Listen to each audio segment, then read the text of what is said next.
Merhaba arkadaşlar, deməli biz seçtiğimiz Brawl Stars şəkilləri göstərəcəyik sizə. Çox gözəl çəkmişəm. Arkadaşlar size bir dənə bu qədər resim çəkdim arkadaşlar. Bir faildə belə. Arkadaşlar sizlə beraber deməli başlayaq. Arkadaşlar bunu mən çəkmişəm, Spike'dır. Ben de orada dostumu seçip baxın arkasında da adı yazılıb. Dostumu seçip ama anne ben bunu oxşanı sevmiştim. Yani elə bilirəm ki mən sevmişəm. Saçıb dedim. Arkadaşlar Spike. Arkadaşlar bu da muayene ben kesmişəm. Gizemli. Arkadaşlar bunun üzerinde çok əziyyət çəkdim.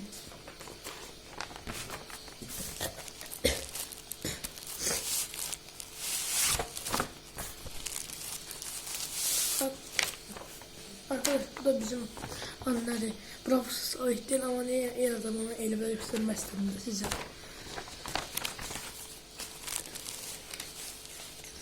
Arkadaşlar Max çizmişim. Ben sevmişim arkadaşlar. Ben de güzel diye. Bunu ben sevmişim, özümden bulmuşum. Bunu da sevmişim arkadaşlar. Bu da Stu. Bunun parmağına da sevmişim. Bu da hiç olmaz. Bu da Stu'ydu.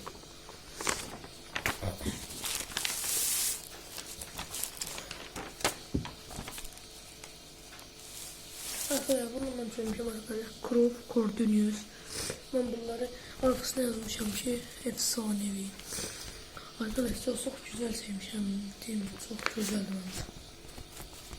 En sevdiğim karakteri yorumlara yazın. Ben de en sevdiğim karakter Croft, Chester, Edgar, Dynamite. Bu kadar. Arkadaşlar deməli gözlediğimiz an 2 tane ışık alıb yazın.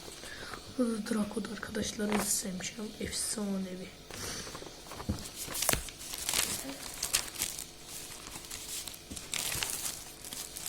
Gözün arkadaşlar biraz. Arkadaşlar deməli bu kadar. Arkadaşlar bildiğiniz gibi El Primo is no. Arkadaşlar bunu da ben sevmişim. El Primo gösterir. Bağır. Hiçbir bakmıyor. Arkadaşlar size bir tane de göstereyim arkadaşlar. Diye sana söyleyeyim. Güzel arkadaşlar. Arkadaşlar ben Brook'u da sevmiştim. Vermişim dostuma. Şimdi ondan Brook'u geri isteyeceğim.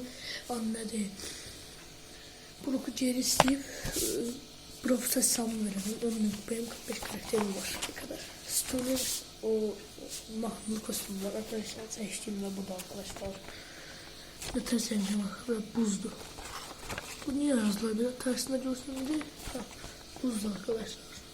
Bu da önemli ulti. Bu da yürütme şeyi. Arkadaşlar bu hiç.